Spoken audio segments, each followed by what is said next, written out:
Hi friends, എല്ലാവർക്കും നമ്മുടെ ചാനലിലെ പുതിയൊരു റെസിപ്പിയിലേക്ക് സ്വാഗതം.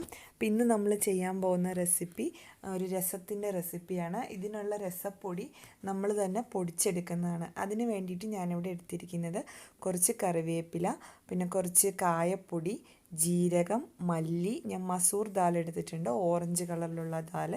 പിന്നെ എടുത്തിരിക്കുന്നത് കടലപ്പരിപ്പാണ്. കടലപ്പരിപ്പ് അഥവാ ചന ദാൽ. അത് ആ പരിപ്പ് തന്നെ എടുത്താലാണ് നമുക്ക് രസത്തിന് ആ ഒരു ടേസ്റ്റ് കിട്ടത്തുള്ളൂ. പിന്നെ കുറച്ച് ഉലുവ, കുരുമുളക്, വറ്റൽമുളക്, ഇത്രയാണ് നമ്മൾ എടുത്തിരിക്കുന്നത്. അപ്പോൾ ആദ്യം നമുക്ക് ഈ പരിപ്പ്, അതിൻ്റെയൊക്കെ അളവുകൾ ഞാൻ ഇതിൽ കാണിച്ചിട്ടുണ്ട്, അതനുസരിച്ച് എടുക്കുക.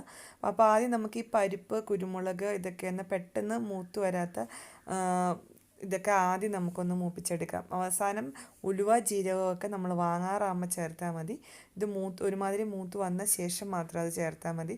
കാരണം അതൊക്കെ പെട്ടെന്ന് കരിഞ്ഞു പോകും. നമ്മൾ ജസ്റ്റ് ഒന്ന് ഇളക്കി വരുമ്പോൾ തന്നെ അതൊക്കെ വേഗം തന്നെ മൂക്കും. അപ്പോൾ അത് ലാസ്റ്റ് ചേർത്താൽ മതി. അപ്പോൾ ആദ്യം നമുക്ക് ഈ മുളകും പരിപ്പും കുരുമുളകും ഒക്കെ ഒന്ന് ജസ്റ്റ് ഒന്ന് ബ്രൗൺ നിറം ആവുന്നോടം വരെ ഒന്ന് വറുത്തെടുക്കാം. അപ്പോൾ ചെറിയ ഫ്ലെയിമിൽ വെച്ചിട്ട് ചെയ്യാൻ പ്രത്യേകം ശ്രദ്ധിക്കുക.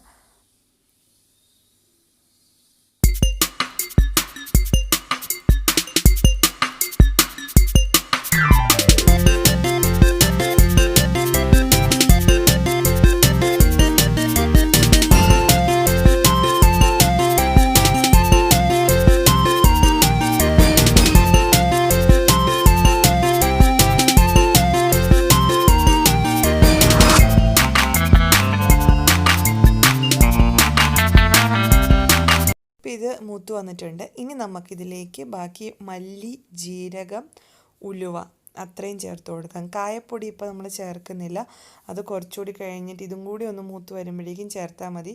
കാരണം കായത്തിൻ്റെ പൊടി നമ്മൾ ഒത്തിരി ഇതിലിട്ട് അങ്ങ് മൂപ്പിച്ച് കഴിഞ്ഞാൽ പെട്ടെന്നൊരു കയ്പ്പ് രസം വരും നമ്മുടെ രസത്തിനൊക്കെ. ഒത്തിരി നേരം നമ്മൾ ചൂടാക്കി, അപ്പോൾ അത് ലാസ്റ്റ് ചേർത്താൽ മതി. അപ്പോൾ കറിവേപ്പിലയും കായപ്പൊടിയും നമ്മൾ ചേർത്തിട്ടില്ല, ബാക്കിയെല്ലാം ചേർത്ത് കൊടുത്തു. ഇനി ഇതൊന്ന് മൂപ്പിച്ചെടുക്കാം. എന്നിട്ട് ലാസ്റ്റ് കറിവേപ്പിലയും കായത്തിൻ്റെ പൊടിയും ചേർത്ത് കൊടുക്കാം.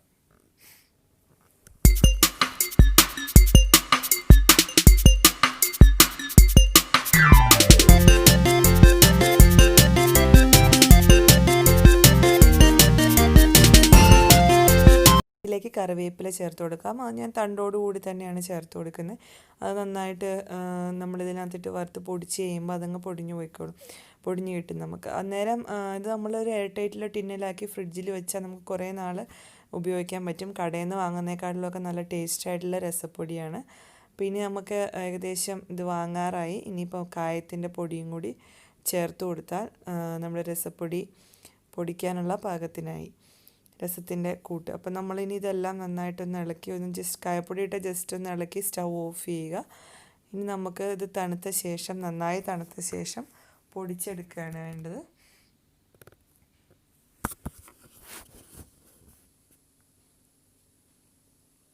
ഇനി നമുക്കിത് പൊടിച്ചെടുക്കാം.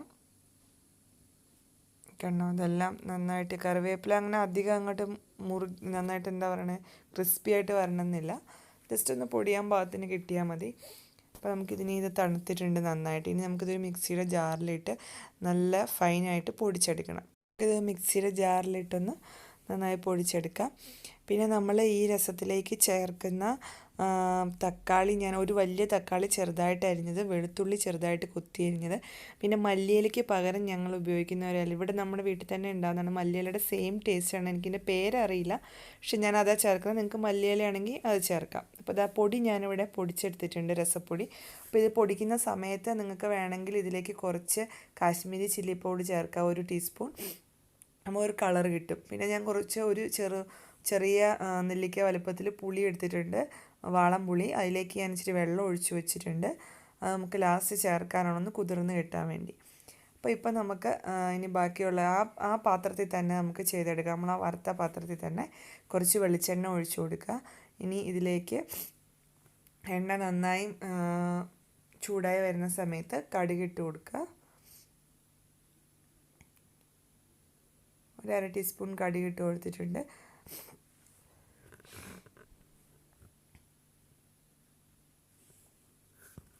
ഇനി ഇതിലേക്ക് ഒരു 1/4 ടീസ്പൂൺ ജീരകം ഇട്ട് കൊടുക്കുക.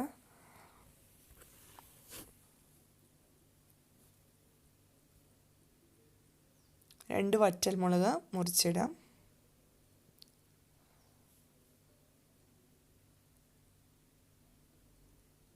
ജസ്റ്റ് ഒന്ന് എണ്ണയിൽ മൂപ്പിച്ചെടുക്കുക. അതിന് ശേഷം നമുക്കിതിലേക്ക് നമ്മൾ ചെറുതായിട്ട് അരിഞ്ഞു വെച്ചിരിക്കുന്ന തക്കാളി, വെളുത്തുള്ളി ഒക്കെ ചേർത്ത് കൊടുക്കാം.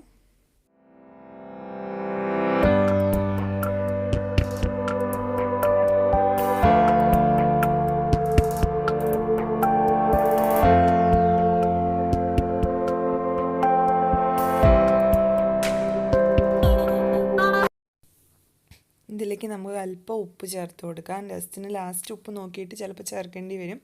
ഇതിപ്പോൾ ഈ കഷ്ണത്തിന് മാത്രമുള്ള ആവശ്യമുള്ള ഉപ്പ് ചേർത്ത് കൊടുക്കാം.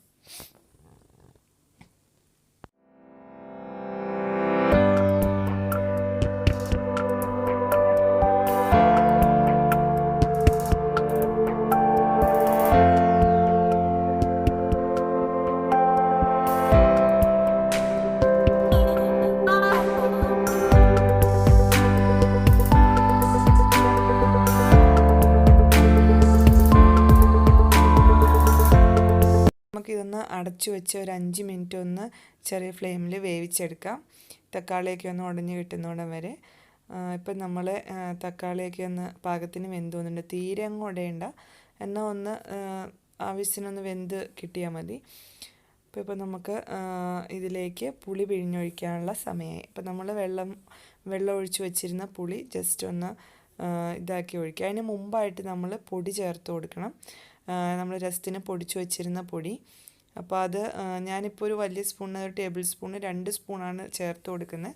അപ്പോൾ നിങ്ങൾ കൂടുതൽ രസം ഉണ്ടാകുന്ന അതനുസരിച്ച് ചേർക്കുന്നതിൻ്റെ അളവ് കൂട്ടുകയോ കുറയ്ക്കുകയോ എങ്ങനെയാണെന്ന് വെച്ചാൽ ചെയ്യുക. ഞാനിപ്പം ഒരു വലിയ തക്കാളിയാണ് എടുത്തിരിക്കുന്നത്. പുളിയുടെ അളവ് ഞാൻ പറഞ്ഞല്ലോ, ഒരു ചെറിയ നെല്ലിക്ക വലിപ്പത്തിൽ. അപ്പോൾ അത് ഒരു ഏകദേശം ആ ഒരു അളവിനാണ് പൊടി എടുത്തേക്കുന്നത്. അതിന് 2 ടേബിൾ സ്പൂൺ പൊടി ഞാനിപ്പോൾ ചേർത്ത് കൊടുത്തിട്ടുണ്ട്. നിങ്ങൾക്ക് കൂടുതൽ എരിവും കുറച്ചുകൂടി ഇത് വേണമെന്നുണ്ടെങ്കിൽ പൊടി കുറച്ചുകൂടി കൂടുതൽ ചേർക്കാം. അപ്പോൾ ഇതാണ് ഒരു പാകത്തിനാണ് ഇപ്പോൾ ഞാൻ ചേർത്തേക്കുന്നത്. ഇനിയിപ്പോൾ ഞാൻ പുളി പിഴിഞ്ഞ് ആ വെള്ളം എടുത്തു വെച്ചിട്ടുണ്ട്. അത് ഇതിലേക്ക് ഒഴിച്ചു കൊടുത്തു. പൊടി ചേർത്ത ശേഷം പുളി ചേർത്ത് കൊടുത്തു. ഇനി ഇതൊന്ന് നന്നായിട്ട് തിളയ്ക്കാൻ വേണ്ടിയിട്ട് വെയിറ്റ് ചെയ്യാം.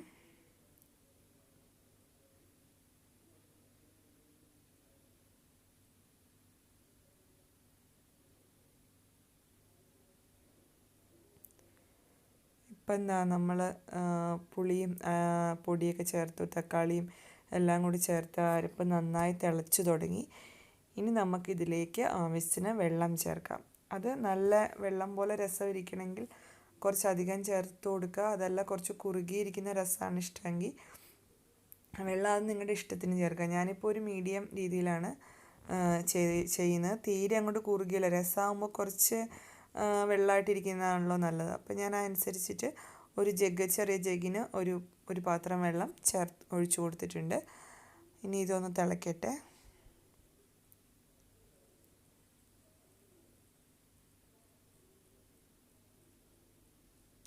ഈ സമയം ഉപ്പും പൊടിയുടെ ടേസ്റ്റൊക്കെ നോക്കുക.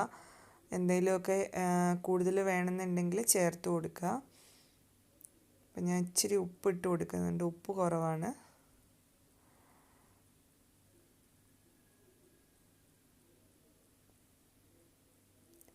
രസം ഒരു 10 മിനിറ്റ് ശരിക്കും 10 അല്ലെങ്കിൽ 5 മിനിറ്റ് എങ്ങനെയായാലും അടുപ്പത്ത് കിടന്ന് തിളയ്ക്കണം. എന്നാലാണ് ആ പൊടിയും എല്ലാത്തിൻ്റെയും ടേസ്റ്റ് അതിലേക്ക് ഇറങ്ങുള്ളൂ. വെളുത്തുള്ളിയുടെ, നമ്മൾ ചേർത്ത പൊടികളുടെ എല്ലാ ടേസ്റ്റും. അപ്പോൾ പിന്നെ ഞാനിതാ ഇപ്പം പൊടിച്ച് വെച്ചേക്കുന്ന ഇങ്ങനെ ഒരു ടിന്നിലാക്കി ഫ്രിഡ്ജിലെടുത്ത് വെക്കുകയാണ് ബാക്കി പൊടി. നമുക്ക് പിന്നീട് രസം ഉണ്ടാക്കുന്ന സമയത്ത് ഉപയോഗിക്കാം. അപ്പോൾ അതാ നമ്മുടെ രസം നന്നായി വെട്ടി തിളയ്ക്കുന്നുണ്ട്. നല്ല സ്മെല്ലൊക്കെ വരുന്നുണ്ട് രസത്തിൻ്റെ.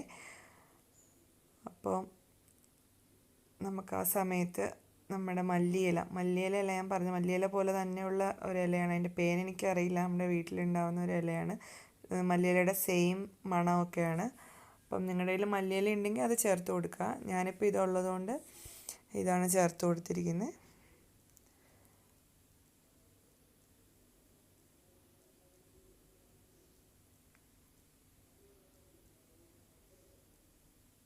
രസം നന്നായി തിളയ്ക്കാൻ കുറച്ച് നേരം നമുക്കൊന്ന് വെയിറ്റ് ചെയ്യാം, ഒരു 5 മിനിറ്റ് നന്നായിട്ടൊന്ന് തിളയ്ക്കട്ടെ. നമ്മുടെ രസത്തിന് ഉപ്പും പുളിയും എല്ലാം പാകത്തിനാണ്. എല്ലാവരും ഇതുപോലെ ഒന്ന് രസം ഉണ്ടാക്കി നോക്കുക, എന്തായാലും എല്ലാവർക്കും ഇഷ്ടമാവും. ഉപ്പ് കുറച്ച് കുറവ് പോലെ തോന്നിയതുകൊണ്ട് ഞാൻ ശകലം കൂടി ചേർത്ത് കൊടുത്തു. അപ്പോൾ ഇതാ നമ്മുടെ രസം ഇവിടെ റെഡി ആയി കഴിഞ്ഞു. ഇനി ചൂട് ചോറിലോട്ട് ഒഴിച്ച് കഴിക്കേണ്ട ആവശ്യമുള്ളൂ. എല്ലാവരും അപ്പോൾ ഈ രസത്തിൻ്റെ റെസിപ്പി ട്രൈ ചെയ്ത് നോക്കുക. എൻ്റെ ചാനൽ സബ്സ്ക്രൈബ് ചെയ്യാത്ത ആരെങ്കിലും ഉണ്ടെങ്കിൽ സബ്സ്ക്രൈബ് ചെയ്യുക ദയവായി. പിന്നെ ബെല്ലൈക്കൻ ക്ലിക്ക് ചെയ്യുക. അപ്പോൾ നിങ്ങൾക്ക് ഞാൻ ഇടുന്ന വീഡിയോയുടെ നോട്ടിഫിക്കേഷൻ ലഭിക്കുന്നതായിരിക്കും. എല്ലാവരുടെയും സപ്പോർട്ട് പ്രതീക്ഷിച്ചുകൊണ്ട് അപ്പം ബൈ ബൈ. നമുക്ക് വീണ്ടും കാണാം വേറൊരു റെസിപ്പിയിലൂടെ. Bye bye.